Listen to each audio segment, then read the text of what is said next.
चलिए गाइस बात करते हैं जयप्रकाश पावर वेंचर यानी कि जेपी पावर वेंचर की। अभी एक बड़ी खबर निकल के सामने आ रही है जो तुम्हारे होश उड़ा देगी। साथ में ये खबर ये भी क्लियर करेगी कि अब आगे क्या होने वाला है जयप्रकाश पावर वेंचर में। वहीं कौन कौन सी वो बातें, कौन कौन सी वो डेट हैं जो अब हमें आगे ध्यान रखकर चलनी है। तो चलिए देखते हैं सबसे बड़ी अपडेट क्या है। अगर आप जेपी पावर को गूगल पे सर्च करते हैं तो आपको मल्टीपल आर्टिकल्स देखने को मिल जाएंगे। मल्टीपल आर्टिकल्स में इस न्यूज़ को वायरल कराया गया है। चाहे आप बिजनेस टुडे का आर्टिकल उठाकर देखें, चाहे आप द इकोनॉमिक्स टाइम्स का आर्टिकल उठाकर देखें, बिजनेस टुडे का आर्टिकल देखें, बिजनेस स्टैंडर्ड का आर्टिकल देखें, मिंट पावर के द्वारा भी इस आर्टिकल को पब्लिश किया गया है, अपस्टॉक के द्वारा भी इस आर्टिकल को पब्लिश किया गया है। मतलब कि मल्टीपल वेबसाइट्स पे इस आर्टिकल को डाला गया है। कोई भी एक वेबसाइट को क्लिक करके मैं आपके सामने रख देता हूँ। मैंने खोला हुआ है most popular website business standard, और यहाँ पर आप बहुत क्लियर देख सकते हैं। मैं आपको डेट भी दिखा देता हूँ। ये डेट है 7 जुलाई 2025 और इसका इम्पैक्ट हमें आने वाले क्वार्टरली रिजल्ट लगभग पूरे जुलाई तक तो देखने को मिलेगा ही। और साफ लिखा है हेडलाइन में कि एक छोटी कंपनी है लेकिन इस कंपनी का वॉल्यूम काफ़ी ह्यूज चल रहा है और स्टॉक ने कमाल की तेजी भी दिखाई है। लेकिन इसके पीछे की जो बड़ी वजहें हैं वो क्या निकल के सामने आ रही हैं वो भी आपको इस आर्टिकल में देखने को मिलेगा। बताया ऐसा जा रहा है और देखने में भी ऐसा आ रहा है कि पिछले 2 हफ्ते, अगर हम 2 हफ्ते उठाकर देखें तो स्टॉक 26% तक भागता हुआ नजर आया है। ये तो मैंने 1 महीने का खोला हुआ है डेटा, बट अगर आप 25 जून से ये डेटा उठाकर देखेंगे तो आपको नजर आएगा 23% की ग्रोथ सिर्फ और सिर्फ 2 हफ्तों में की है। और ये जो रैली आई है इसके पीछे का जो सबसे बड़ा कारण है कि जो अडानी ग्रुप है वो इस कंपनी को खरीदने के लिए फ्रंट रनर है, यानी कि वो सबसे आगे है। वो जयप्रकाश पावर वेंचर को खरीदना चाहता है। कौन? अडानी ग्रुप। फिलहाल अगर आप देखेंगे तो जेपी पावर के अंदर जो प्रमोटर्स हैं, मैं प्रमोटर आपको दिखा देता हूँ। ये लगभग 24% के आसपास इस कंपनी में इन्वेस्टेड है। आप देखिए मार्च 2025 के डेटा के हिसाब से प्रमोटर 24% इन्वेस्टेड है। और अगर हम अडानी की बात करें तो अडानी ने अपनी जो बिड है 12,500 करोड़ के आसपास लगाई है।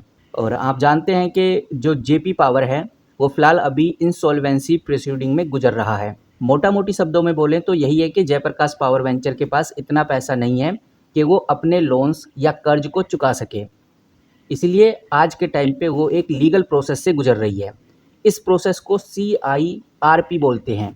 और इस प्रोसेस में देखा जाता है कि भाई कंपनी को कैसे बचाया जा सके या उसके एसेट्स को यानी प्रॉपर्टी प्लांट्स को बेचकर क्रेडिटर को पैसा वापस कैसे किया जाए। तो बचाने का एक बड़ा तरीका निकल के सामने आया है। 2 बड़ी कंपनी वैसे निकल के सामने आई हैं जिसके अंदर एक अडानी है, दूसरा दालमिया है। अडानी और दालमिया जैसे बड़े ग्रुप जयप्रकाश पावर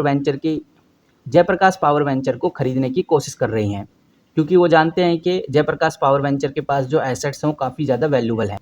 अब यहाँ पर जो दालमिया ग्रुप है वो भी जयप्रकाश पावर वेंचर को खरीदने की कोशिश कर रहा है, लेकिन वो अभी इसलिए रुका हुआ है, या हम बोलें वो अडानी के ऑफर को तभी बीट करेगा जब जयप्रकाश वेंचर का ये जो स्पोर्ट सिटी प्रोजेक्ट है ये सॉल्व हो जाए। क्योंकि ये जो प्रोजेक्ट है अभी फ़िलहाल सुप्रीम कोर्ट में पड़ा हुआ है, पेंडिंग पड़ा हुआ है।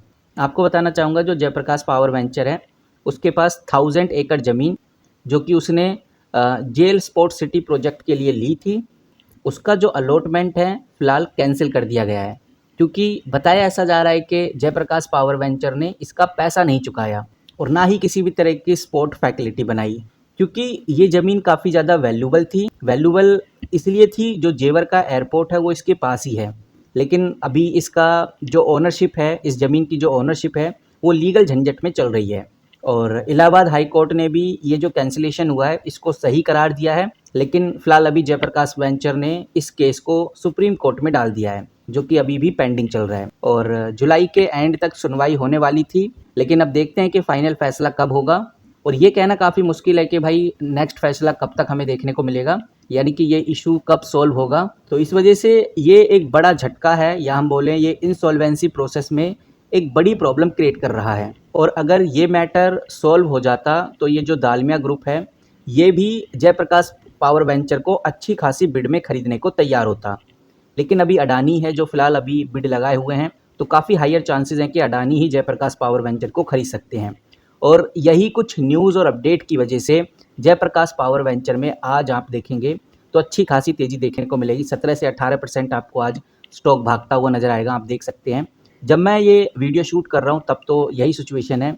अब आगे सिचुएशन बदल जाए वो अलग बात है, लेकिन जो खबर निकल के सामने आ रही है वो काफ़ी कमाल की है और ये खबर मैंने आपके सामने रखी। इसी के साथ जो इंडियन रेटिंग है उसका क्या कहना है, इसको भी थोड़ा समझ लेते हैं। उन्होंने सीधा बोल दिया है कि जो यहाँ पर इंडियन रेटिंग का यही कहना है कि जयप्रकाश पावर वेंचर जो कंपनी है, इंसॉल्वेंसी प्रोसेस के बाद जयप्रकाश पावर का जो बैलेंस शीट है उस पर कोई भी बड़ा असर देखने को हमें नहीं मिलेगा।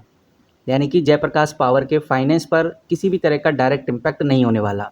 लेकिन ये देखना बहुत ज़रूरी है कि इस प्रोसेस का जो रिजल्ट है, यानी कि ये एक्विजिशन कौन करता है, ये एक बड़ा इम्पोर्टेंट और एक बहुत इम्पोर्टेंट ट्रिगर पॉइंट रहेगा और इससे बड़ी हलचल हमें जयप्रकाश पावर वेंचर में देखने को मिलेगी। अब देखते हैं कि भाई आगे क्या होता है, लेकिन जिस तरह से हमें स्टॉक बढ़ता हुआ नज़र आ रहा है उस तरह से माहौल तो गर्म है, ये बात तय है। ऊपर से स्टॉक अच्छी पोजीशन ले रहा है, अच्छी ग्रोथ दिखा रहा है। इसका मतलब अडानी ग्रुप ही जयप्रकाश पावर वेंचर को एक्वायर कर सकती है। बाकी आप यहाँ देखिए, मैं हूँ मनी कंट्रोल पे, मैंने जयप्रकाश पावर वेंचर खोला हुआ है। मनी कंट्रोल पे मैं इसलिए आया हूँ क्योंकि हम वॉल्यूम को अच्छे से देख पाएँ, और वॉल्यूम आज के टाइम का आप देखेंगे तो हैरान करने वाला आपको वॉल्यूम देखने को मिलेगा। 8 करोड़ से कंपनी का वॉल्यूम सीधा बढ़कर 80 करोड़ पे आ गया है। जहां कंपनी 8-8, 9-9, 10-10 करोड़ का वॉल्यूम ट्रेड करती थी, वहां कंपनी ने 80 करोड़ का वॉल्यूम ट्रेड किया है। यानी कि इन्वेस्टर्स का जो इंटरेस्ट है इस कंपनी में बढ़ रहा है, बहुत बड़ी क्वांटिटी बाय की जा रही है और ये क्वांटिटी सेल नहीं की जा रही, जिस वजह से स्टॉक बढ़ भी रहा है। हमने देखा भी आज लगभग 17 से 18% बढ़ चुका है, जो कि बहुत अच्छा नंबर है। इसका मतलब साफ है कि एक बड़ा एक्विजिशन हमें देखने को मिलेगा इस कंपनी के रिगार्डिंग, और इसी बड़े एक्विजिशन की वजह से स्टॉक हमें तेज़ी पकड़ता हुआ भी नज़र आ रहा है। तो अब आप क्या सोचते हैं इस कंपनी के रिगार्डिंग, कमेंट करके जरूर बताइए। इस वीडियो में इतना ही, किसी भी तरह का कोई बाय सेल होल्ड रिकमेंडेशन नहीं है, ना ही ये कोई फाइनेंशियल एडवाइस है। मिलते हैं किसी नई वीडियो के साथ, तब तक के लिए take care and good bye.